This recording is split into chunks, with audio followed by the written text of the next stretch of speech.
Good morning. Happy Thursday. Welcome to Ozarks Fox AM. I'm Jeremy Rabe.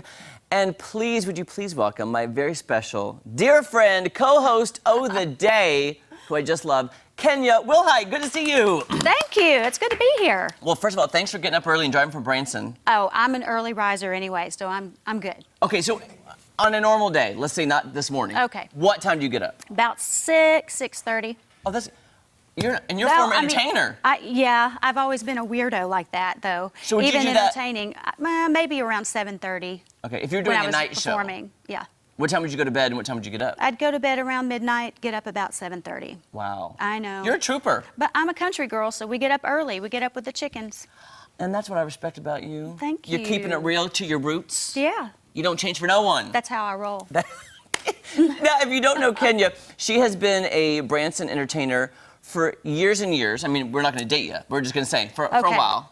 Thank you for a while. For that. And coming up in the show, we're going to have a little get to know Kenya segment because you've had such a great career in Branson. You've done, I think, every show in Branson. A lot of them. There are quite a few that I have done. Okay. And very few that I have not. And what's odd is, we'll talk about this too later, is I worked in Branson for a lot of years. You did, but we never did a show together. Never. I don't know how that happened. I mean, we crossed paths so many times over the years, but never found ourselves on stage together. Which is strange, because I've worked with your husband. I know.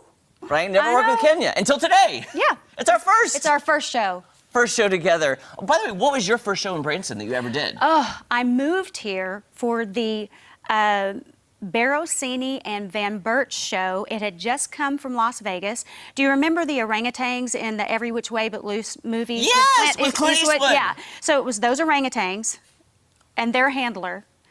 And wait, there and were magician. orangutans on the stage in Branson, yes. and I missed this. Mm-hmm. But this was in the early 90s. The early That 90s. is, I never knew that. Mm-hmm. And it was a magic show, too. So Now, I was a dancer in the magic show. Van Birch, as in Kirby Van Birch? Yep. It was the very first year. So what was that show called again?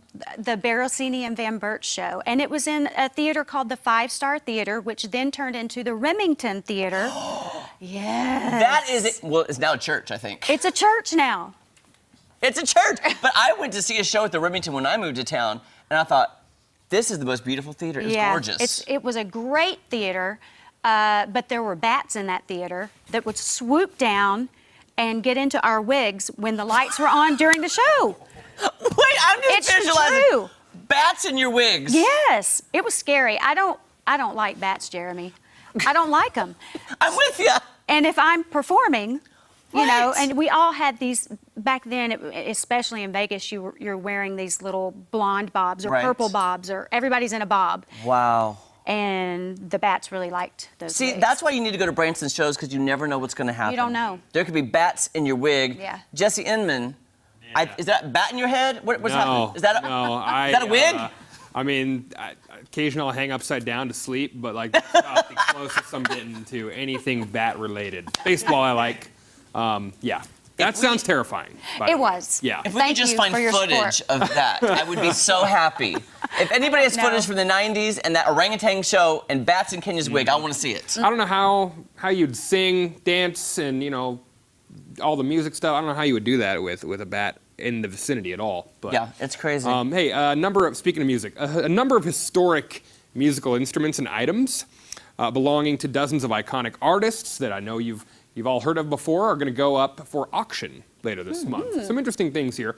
Some of the items include a clarinet once owned by Benny Goodman. My favorite, a guitar used by the late Eddie Van Halen, my favorite guitarist of all time. Fans can also bid on numerous items from the 1969 Woodstock concert. Organizers for this event say buyers may be intrigued with many of the items that are on the auction block, and that's expected to be held online on July 14th and 15th.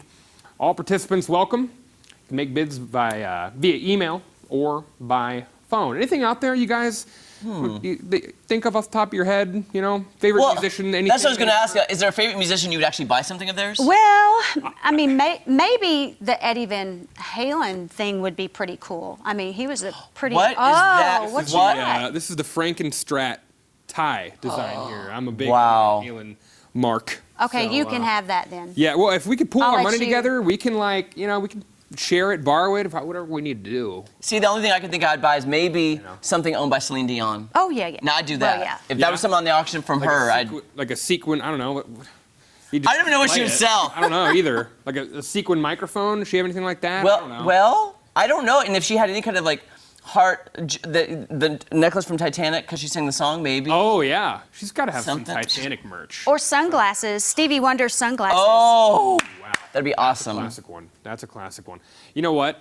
Maybe you could find something unique like that at a thrift store. I don't know. I love thrifting. I do too. Our next story comes from the Fort Worth Star Telegram. In your neck of the woods, Jeremy. I'm in the DFW area. A Texas boy over here. Well, one of the best things to do is go thrifting. One of my favorite things. And one person donated a set of old Atari video games to the Goodwill there in Fort Worth, Texas. An employee there who was sorting through it actually stumbled across that game. It was an Air Raid game, an ultra rare game cartridge. There are only 13 of those ever produced, according to the Goodwill, and it sold for $10,000.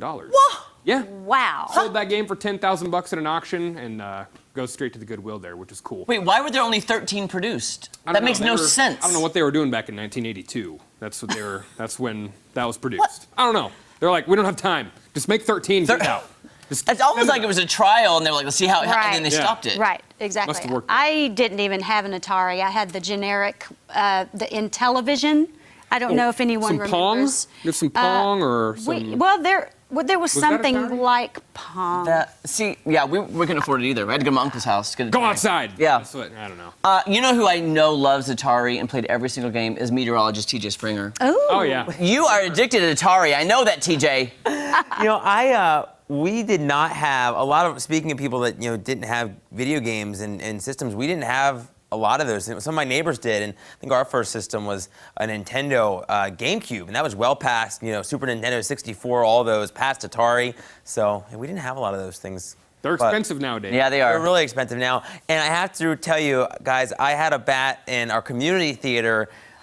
We were doing Beauty and the Beast, and I hated it. I didn't want to get, because I knew it would fly downstairs. Nope. I'm going to hang out in the lobby. I'll rehearse out in the lobby. All right. We are tracking that cold front still today, guys. We do have that slim chance of